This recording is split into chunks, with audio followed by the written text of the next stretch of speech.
Preparando o Domingo, para viver melhor o dia do Senhor. Nossa igreja está sempre cheia de cristãos em oração.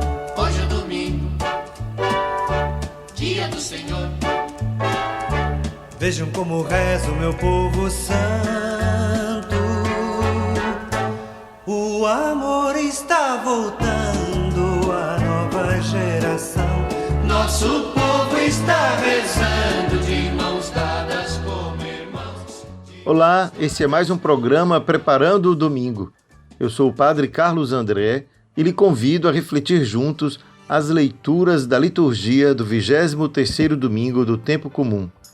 Iremos escutar as passagens do profeta Isaías, iremos escutar as palavras de Jesus no Evangelho e acolher aquilo que Deus tem para nos falar hoje. Vamos preparar o nosso coração para receber esta palavra, que é palavra de vida, e que, sendo acolhida em nós, se transforma em experiência espiritual. É Deus que vem ao nosso encontro. Invoquemos, portanto, o Espírito Santo.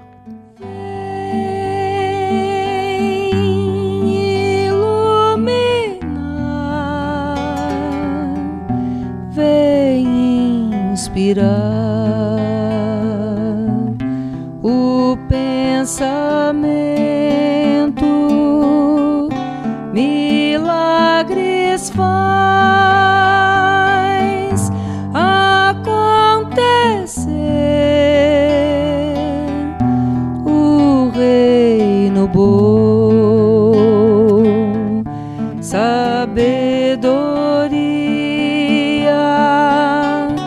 ó vem Espírito,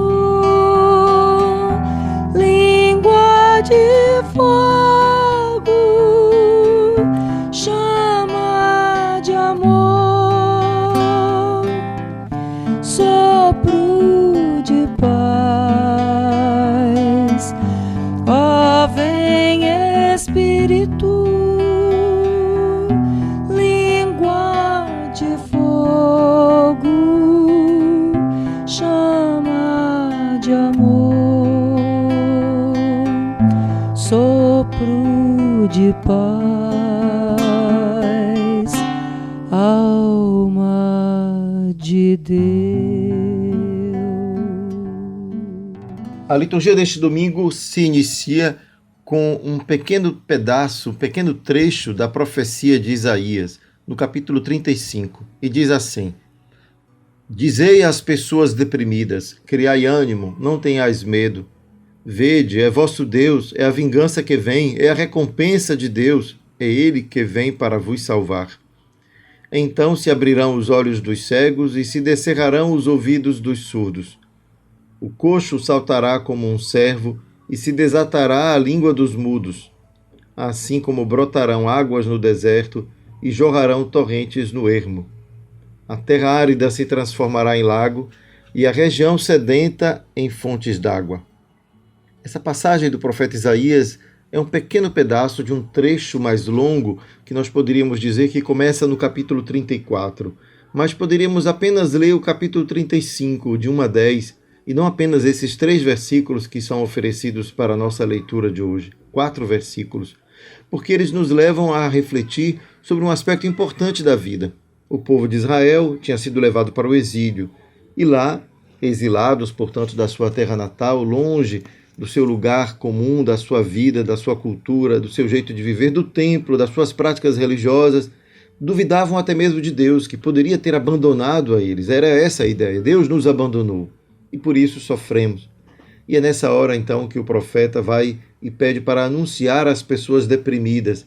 E aqui é bom a gente não confundir pessoas deprimidas com pessoas com depressão. A depressão é uma doença, né? E quando a gente está deprimido, pode ser simplesmente uma maneira de dizer estamos acabrunhados, tristes, acovardados, desanimados. Tanto que a palavra que em seguida o profeta usa é exatamente essa: criai ânimo, não tenhais medo. Isto é, não nos deixemos levar por aqueles que querem nos convencer de que nós não teremos futuro, de que tudo está terminado, porque afinal, quem poderia mudar a situação tão grave que muitas vezes nos encontramos? E aí ele diz: vede, é vosso Deus, isto é, aquele que vos ama, aquele que vos escolheu, é vosso Deus, não é um qualquer. é alguém que vos escolheu, como tinha sido dito já antes a Moisés, dizendo: eu sou o vosso Deus e vós sereis o meu povo. Portanto, a vingança não é a vingança contra alguém, mas é a vingança de Deus, no sentido que Deus vai fazer a revanche.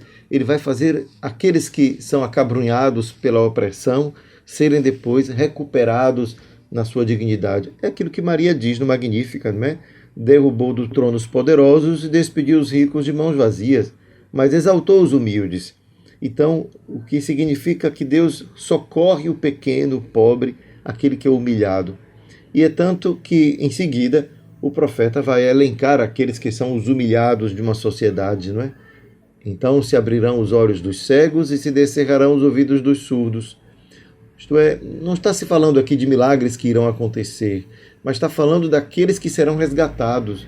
Deus resgatará aqueles que são os humilhados, os vulneráveis, os abandonados, esquecidos, não é? E aqui as deficiências físicas acabam sendo emblemáticas, simbólicas desta falta, desta carência que essas pessoas sofrem e que Deus virá em socorro da sua carência. Tanto que ele vai dizer ali no final, não é? Que assim como a terra árida será transformada em lago e a região sedenta em fontes de água. Deus vai reverter a sorte daqueles que foram oprimidos, daqueles que sofreram.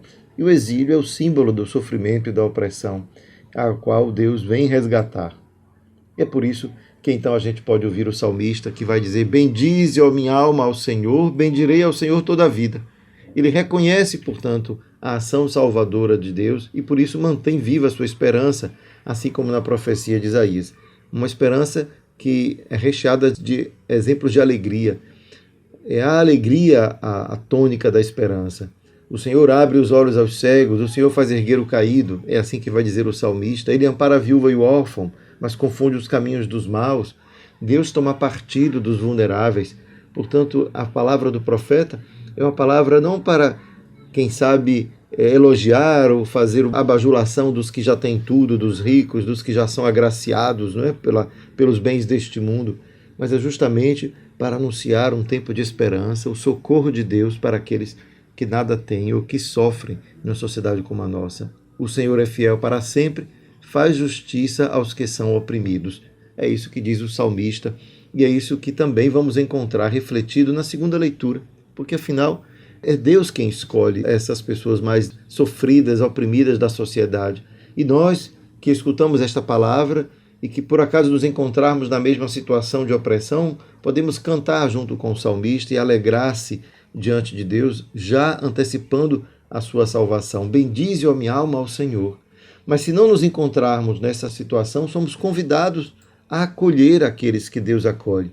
É isso que vamos encontrar na exortação da carta de São Tiago, que diz assim: meus irmãos, a fé que tendes em nosso Senhor Jesus Cristo glorificado não deve admitir acepção de pessoas. Pois bem, imaginai que na vossa reunião entra uma pessoa com anel de ouro no dedo e bem vestida, e também um pobre, com sua roupa surrada.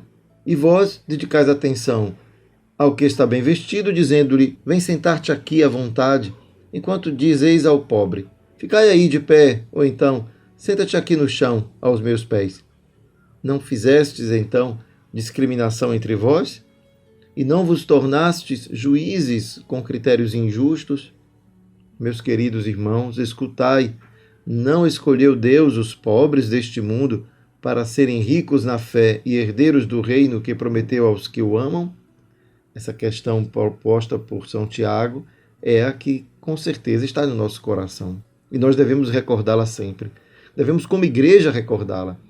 Devemos recordar aos nossos pastores, devemos recordar aos nossos líderes, aqueles que têm a condução da comunidade, para não permitir jamais que a comunidade possa fazer uma distinção deste tipo, possa esquecer-se dos mais pobres e dedicar todo o seu tempo nas suas festas litúrgicas, nas suas procissões, nas suas organizações, quem sabe, sociais, de encontros, todas elas justas, lícitas, válidas, necessárias até para consolidar a nossa comunhão, mas é importante não esquecer-se dos pobres.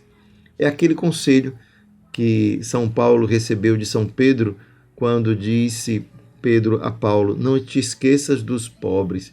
E é Paulo mesmo que vai recordar na carta aos Gálatas, que foi esse o conselho que ele recebeu, que fazei tudo, mas sem se esquecer dos pobres. Assim é a nossa comunidade. Façamos tudo, mas não nos esqueçamos dos pobres. Que o nosso dízimo seja bem repartido para o sustento da comunidade, mas sem se esquecer dos mais pobres, sem deixar de acolher, de acudir às necessidades dos pequenos e pobres, daqueles a quem Deus nos envia. É por isso que as leituras de hoje querem nos chamar essa atenção. Deus tem uma palavra forte, uma promessa como aquela de Isaías, de salvação. Mas essa promessa de salvação vai encontrar nos primeiros destinatários os mais vulneráveis. E é por isso, nesta escolha de Deus, que nós todos somos chamados a observar como Deus age e dizer: eu quero fazer parte deste projeto, deste reino de Deus, que escolhe os mais pobres para socorrer, que está ao lado dos pequenos e vulneráveis, toma partido daqueles que precisam, toma, portanto, uma decisão, uma escolha. Esta é uma escolha evangélica, Não se trata de partido político, não se trata de qualquer outro tipo de organização social que também possa ter a mesma bandeira do Evangelho. Graças a Deus que tem mais gente, além de nós cristãos, que defendem a bandeira dos mais pobres, que buscam guardar as cotas para aqueles que estão já desprivilegiados por tantas razões, por razões históricas, os mais pobres, aqueles que são vulneráveis, aqueles que são aptos às cotas raciais, dada a história de escravidão do nosso país, e tantas outras situações que exigem que nós, como cristãos, possamos também tomar partido dos mais pobres, ficar ao lado deles, ouvir as suas queixas, escutar o seu clamor e, assim, estar ao lado de Jesus junto com os mais pobres. É, portanto, assim que nós nos preparamos para escutar o Evangelho, aclamando essa palavra.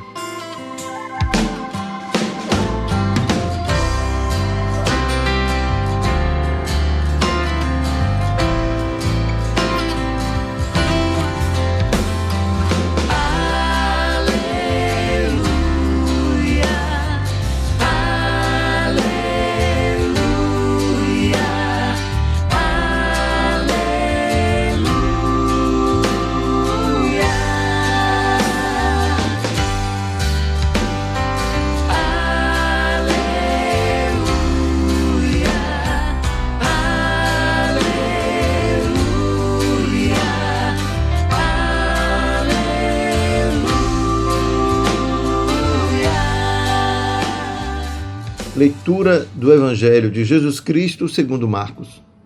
Glória a vós, Senhor. Naquele tempo, Jesus saiu de novo da região de Tiro, passou por Sidônia e continuou até o mar da Galileia, atravessando a região da Decápole. Trouxeram então um homem surdo que falava com dificuldade e pediram que Jesus lhe impusesse a mão. Jesus afastou-se com o homem para fora da multidão. Em seguida, colocou os dedos nos seus ouvidos. Cuspiu e com a saliva tocou a língua dele. Olhando para o céu, suspirou e disse: Efatá, que quer dizer, abre-te. Imediatamente seus ouvidos se abriram, sua língua se soltou e ele começou a falar sem dificuldade. Jesus recomendou com insistência que não contassem a ninguém, mas quanto mais ele recomendava, mais eles divulgavam. Muito impressionados diziam: Ele tem feito bem todas as coisas. Aos surdos faz ouvir e aos mudos falar. Palavra da salvação. Glória a vós, Senhor. O evangelho que acabamos de escutar começa relatando os lugares por onde Jesus passou. Ele saiu de novo da região de Tiro, passou por Sidônia, continuou até o mar da Galileia e atravessou a região da Decápole. Todos estes lugares não pertencem ao povo de Israel. São regiões vizinhas que estão ali, digamos assim, próximas a Israel e que era povoada por gente que não eram filhos de Abraão, digamos assim, isto é, guardavam a fé do povo de Israel, a fé do Messias, e Jesus passa por ali. E Jesus, ao passar por ali, vai também curar e fazer milagres semelhantes ao que ele fazia na região da Judéia, esta sim, terra dos seus pais, terra do seu povo, o povo judeu. O que mostra que Jesus, ao realizar a sua missão, não se limitou a ficar apenas ali, onde o povo já esperava por ele. Foi à periferia. Estas regiões estão na periferia do povo de Israel, estão fora do território central, a Judéia, onde está o templo, onde Jerusalém e, digamos assim, os homens importantes da sociedade judaica viviam. Jesus vai à periferia, percorre a periferia da Judéia e lá cura. Lá vai ao encontro daqueles que estão abertos a escutar a sua palavra e a receber, portanto, os frutos desta palavra que, uma vez escutada, transforma. E ali a gente vai encontrar algo muito significativo, porque afinal Jesus vai curar um homem surdo. Esta surdez que é também simbólica da surdez das pessoas que em sua volta estavam indispostas a escutar a sua palavra. Isto é, Jesus sai do centro e vai para a periferia, e lá ele encontra pessoas que querem ser curadas da sua surdez, da surdez que pode impedir de escutar a palavra que transforma. E curioso a maneira como Jesus faz isso. Um homem que estava com ele, ele tira da multidão. Olha outro aspecto tão importante para os nossos dias. Deus nos tira da multidão. Jesus tira este homem da multidão e tem com ele uma relação pessoal. Jesus personaliza, assim como nós, queremos sempre ser atendidos de modo personalizado, onde quer que vamos. Cada vez mais o comércio, para ganhar dinheiro, personaliza os seus produtos. Jesus já havia feito isso antes. Jesus personalizou. Ele não saía multiplicando dons, fazendo curas em lote. Todo mundo que estiver aqui de uma só vez será curado. Todos os que são surdos levantem a mão, eu farei a cura de todos vocês. Jesus não faz assim. Jesus tem interesse em cada pessoa. É individual o seu interesse. Ele nos chama pelo nome, vai dizer então o profeta Jeremias. É por isso que é tão importante perceber a beleza deste gesto de Jesus. Jesus afastou-se com o homem para fora da multidão. Em seguida, colocou os dedos nos seus ouvidos. Mas Jesus não precisava fazer isso. Mas ao colocar os dedos do ouvido, ele faz um gesto também que é significativo. Jesus não somente tira este homem, mas ele toca. Necessidade do toque. Quantas vezes a gente percebe que pessoas que estão em nossa volta esperam apenas um toque, aquele toque de amor, aquele toque sereno, fraterno, em que a gente abraça, em que a gente beija, em que a gente simplesmente troca um olhar sincero, verdadeiro, fraterno, afetuoso. É o primeiro gesto de Jesus, tirar da multidão, tocar no ouvido. Podemos imaginar toda a beleza deste gesto do ponto de vista do afeto, da ternura e dessa necessidade de olhar para o outro pessoalmente. Fiquemos aqui e já teríamos bastante para refletir. Mas Jesus vai mais. Ele cuspiu e com a saliva tocou a língua dele. Um gesto que para nós pode parecer estranho, mas tenhamos em mente que a saliva era considerada também, naquela época, um instrumento de asepsia. Isto é, eu poderia, através da saliva, também realizar algum tipo de movimento de cura sobre aquela pessoa que recebia a saliva. Então existia ali um gesto simbólico. Mas podemos também ver que Jesus, ao tocar com a saliva, realiza a outra parte da cura. Se ele toca os ouvidos, cura da surdez, mas se ele toca a saliva e toca a língua, ele está entrando em uma comunhão com esta pessoa em que a sua palavra também se transmite.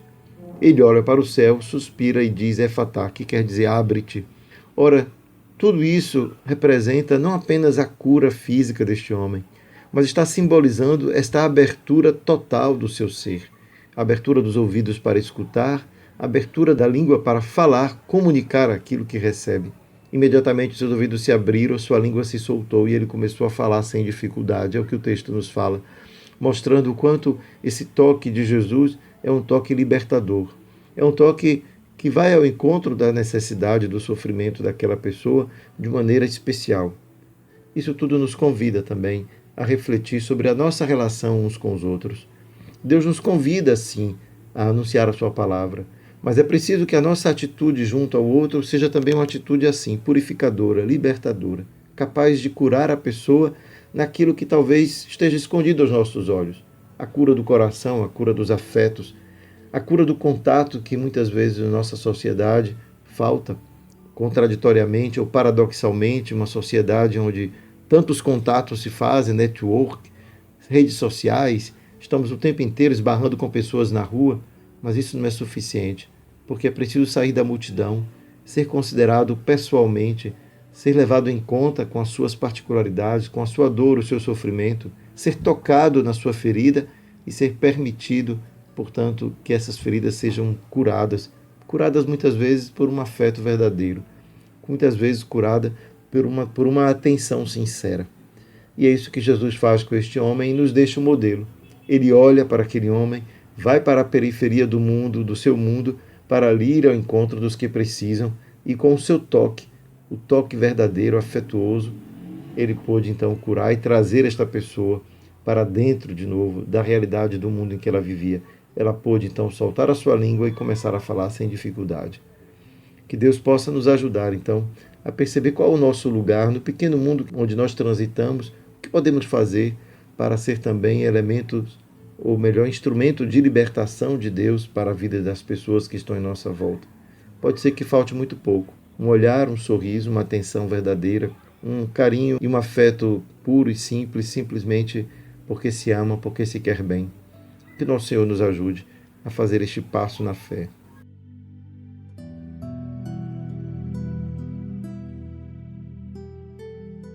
Obrigado, Senhor, por esta palavra que neste dia nos recorda a Tua predileção pelos pequenos e pobres. E nós mesmos, muitas vezes surdos à Tua palavra, mudos por não comunicar mais o bem e a bondade que vem da Tua presença em nosso coração, nos tornamos assim, também necessitados da Tua presença. Vinde curar a nossa surdez, a nossa mudez, para que a palavra que um dia iluminou, um dia convenceu o nosso coração de que vale a pena ter esperança, que vale a pena viver antecipadamente uma alegria que sabemos que, embora possa tardar, haverá de vir, porque confiamos no Teu amor, porque Tu és o nosso Deus. É assim então que queremos pedir que neste dia, ao escutar a Tua palavra, também sejamos tocados em nossos ouvidos, em nossa língua, que possamos ser anunciadores de palavras de bem, de esperança, de amor, que possamos ser acolhedores com os nossos gestos, com o nosso olhar, afetuosos e carinhosos com todos, porque todos precisamos ser amados e nos sentir amados. Que a Tua bondade, que um dia nos conquistou para a vida plena contigo, possa nos ajudar também a ser comunicadores desta boa nova. Que o Senhor nos abençoe hoje e sempre, em nome do Pai, do Filho e do Espírito Santo. Amém. Jesus fez muito bem todas as coisas, fez os surdos ouvirem, os mudos falarem, fez os surdos ouvirem, os mudos falarem. Bendize minha alma ao Senhor, bendirei ao Senhor toda a vida, cantarei ao meu Deus sem cessar. O Senhor ama aquele que é justo. Jesus fez muito bem todas as coisas, fez os surdos ouvirem, os mudos falarem, fez os surdos ouvirem, os mudos falarem. O Senhor é fiel para sempre, faz justiça aos que são oprimidos, Ele dá alimento aos famintos, é o Senhor quem liberta os cativos. Jesus fez muito bem todas as coisas, fez os surdos ouvirem, os mudos falarem, fez os surdos ouvirem, os mudos falarem. Preparando o domingo para viver melhor o dia do Senhor.